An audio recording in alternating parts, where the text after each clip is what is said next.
Boa tarde a todos. Meu nome é Américo França, sou colaborador, empregado da Conab Rio de Janeiro. São agora dia 9/8/2021, 17 horas e 48 minutos.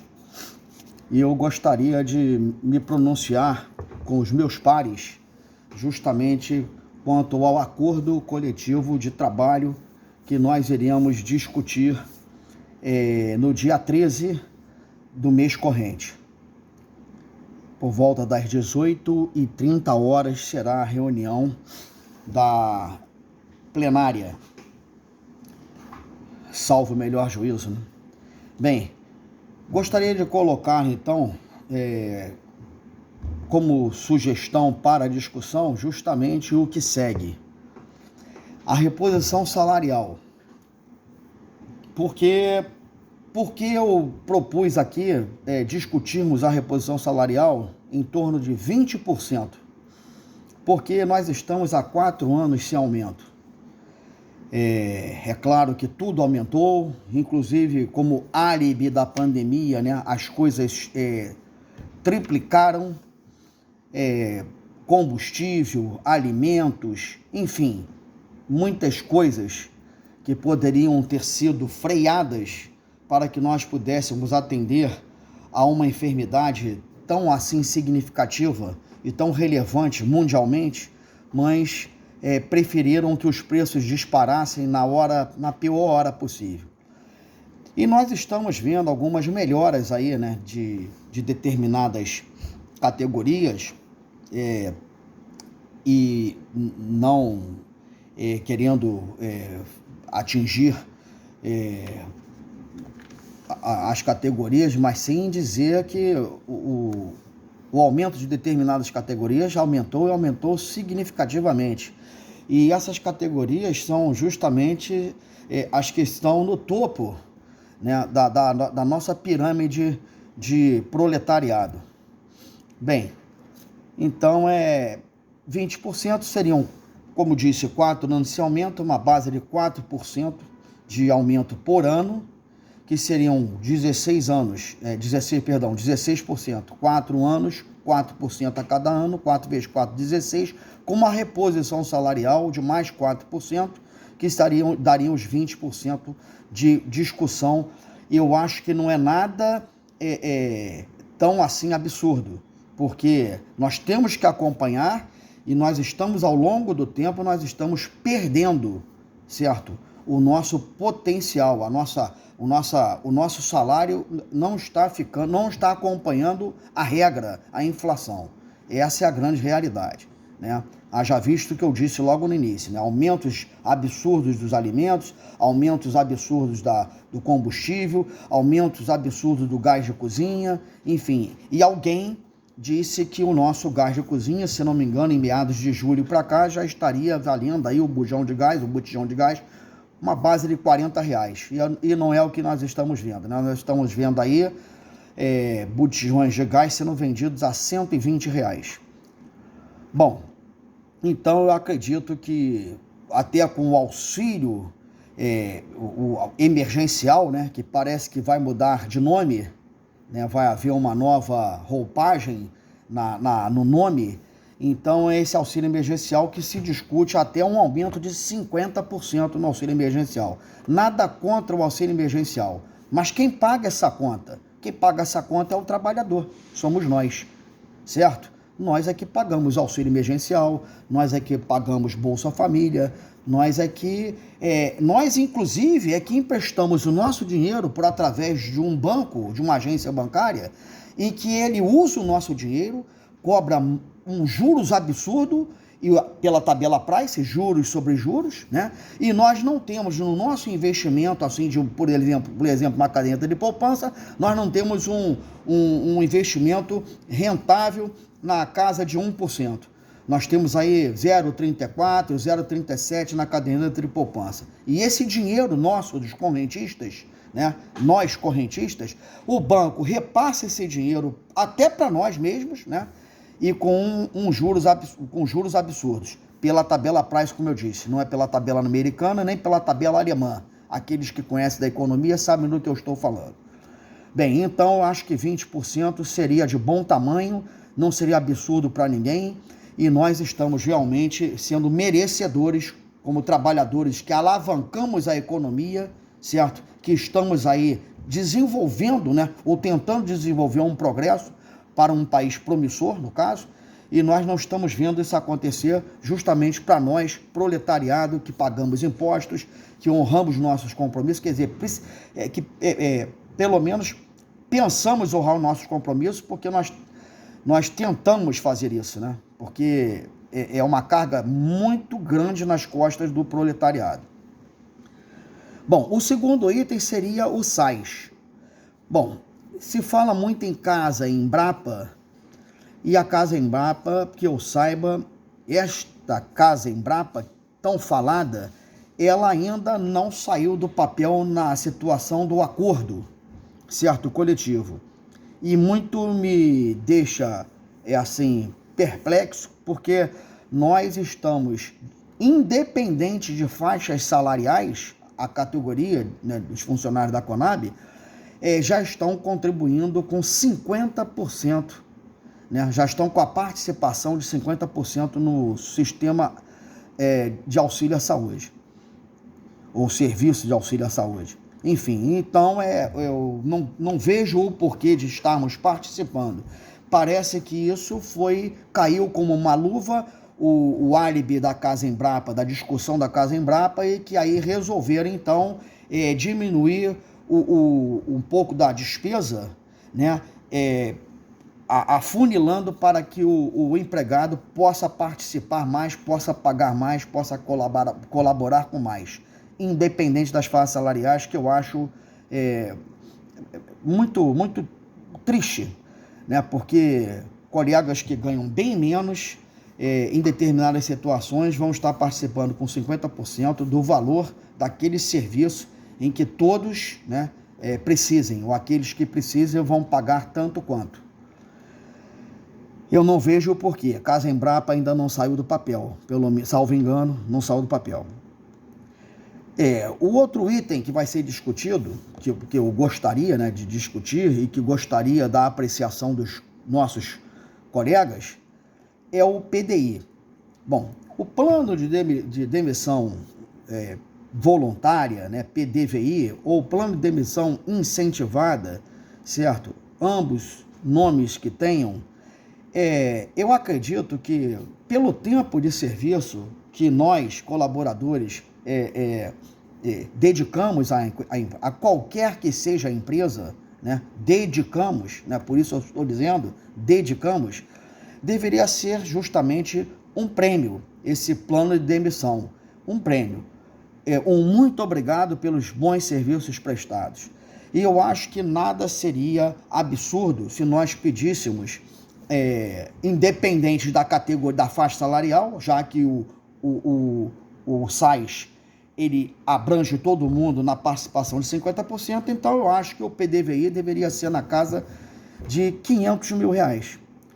Poxa, as pessoas vão falar, poxa, mas R$500 mil? Não, R$500 mil não é nada demais para o governo, aquele governo que nós contribuímos ao longo desses anos, aquele governo que nós nos dedicamos, aquele governo que não somos nós os culpados se por acaso um ou outro governo deixar a desejar, não somos nós os culpados de uma elite, não vou generalizar, claro, mas nós não somos os culpados de uma elite que só pensa no próprio umbigo, então nós não temos culpa de nada disso. Nós fizemos o nosso papel. Então, acho que R$500 mil num plano de demissão voluntária, o plano de demissão incentivada, deveria ser de bom tamanho. Haja visto que o governo gasta muito, né, e com fundos eleitorais, com fundo partidário, com bilhões que já foram gastos com auxílios emergenciais, bilhões que já foram gastos ao longo dos anos com Bolsa Família, com auxílio leite, auxílio gás, enfim, o governo gastou muito, né? E não saímos do lugar, porque esses auxílios, eles são paliativos, Auxílio não resolve o problema de ninguém. Esses auxílios não podemos nem dizer que fomenta a economia, não fomenta a economia. Afinal de contas, alguém se sacrifica para repassar esse auxílio para aqueles que não estão trabalhando, para aqueles que não têm o que comer, certo? Então, eu acho que desde sempre nós devemos participar, mas participar com bastante responsabilidade. Então, eu acho que o PDVI, 500 mil para cada colega, para cada colaborador, para cada trabalhador, seria uma forma de um muito obrigado e que Deus proteja vocês, que façam um bom investimento com esse dinheiro e que até mesmo gere economia, porque a pessoa sai e pode investir esse dinheiro de uma forma que vai multiplicar e até mesmo tirar do anonimato aqueles que estão fora do mercado de trabalho, certo? Então, eu acredito que seria uma boa causa, seria razoável e não seria nenhum absurdo também, entendeu? Contemplar um trabalhador com este prêmio e não com castigo, né? Por favor. Bom, por último, seria o acordo coletivo que eu gostaria de falar que, senhoras e senhores colegas de trabalho, acordo coletivo é um acordo bilateral.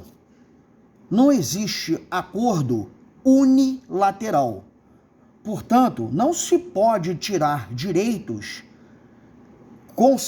que conseguimos, que conquistamos ao longo dos anos, não se pode tirar direitos única e exclusivamente por uma caneta de uma pessoa que está no poder, né, que tem o poder dessa caneta e achar que ele é a pessoa certa, a pessoa que detém todo o conhecimento, é a pessoa que controla, o controlador de tudo. Não é assim, gente. Nós vivemos numa democracia.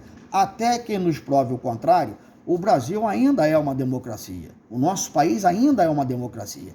Então, acordo não pode ser unilateral. Ninguém pode tirar direitos de ninguém sem uma discussão bilateral. Patrão, empregado, gestor, colaborador. Afinal de contas, o nome colaborador diz tudo, né? Não se precisa desenhar, né? Colaborador é aquele que realmente participa, é aquele que contribui, é aquele que arregaça as mangas da camisa, é aquele que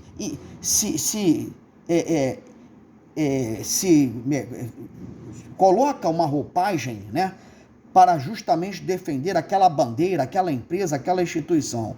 Então, o que nós estamos vendo é perdas significativas de direitos e que leva uma família, e que leva um povo, né, e que leva um país ao abismo. Essa é a grande realidade. Não é possível que brasileiros joguem contra brasileiros. Não é possível que nós, filhos da pátria, tenhamos que apanhar dos nossos irmãos pátrios. Não é possível que os nossos irmãos pátrios, aqueles que estão no topo, né, nos enxerguem de cima para baixo como se fôssemos nós pequenos, como se fôssemos nós um objeto, como se fôssemos nós outrora coisas. Não é assim.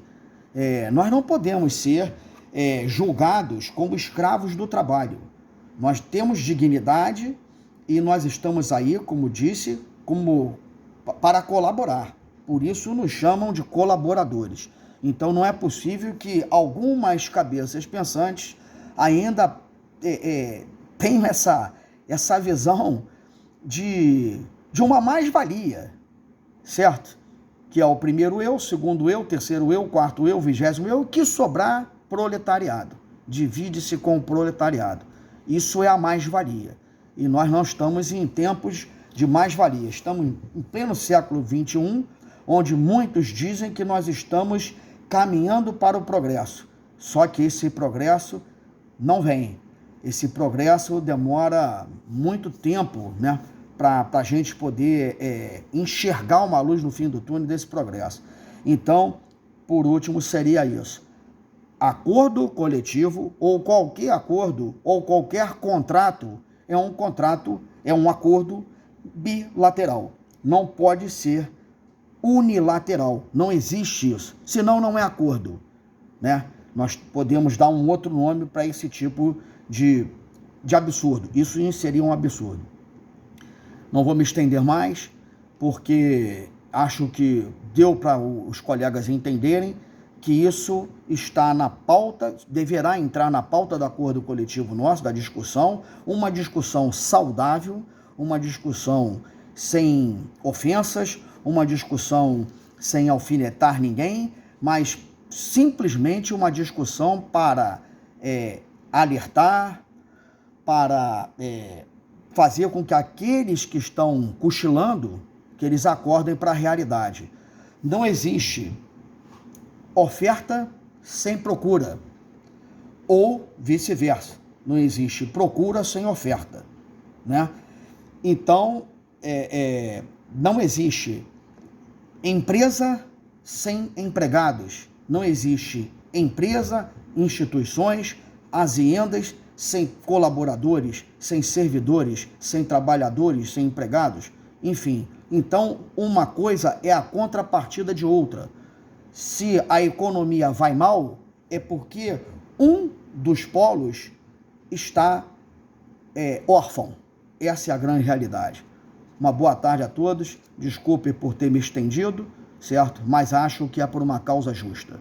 Um abraço a todos e boa sorte para todos nós. Lembrando só uma coisa. Nós só temos forças se estivermos unidos. Nós só teremos forças não para discutir com deselegância, mas nós só teremos forças se estivermos todos de mãos dadas. Nós só teremos forças se todas as lideranças entenderem que somos fortes quando caminhamos juntos, quando reivindicamos o mesmo direito. E é isso que nós queremos mostrar a uma minoria que tem o poder da caneta, que nós somos o que a nossa Constituição já reza, né? Artigo 1º, que o poder emana do povo. Boa tarde a todos.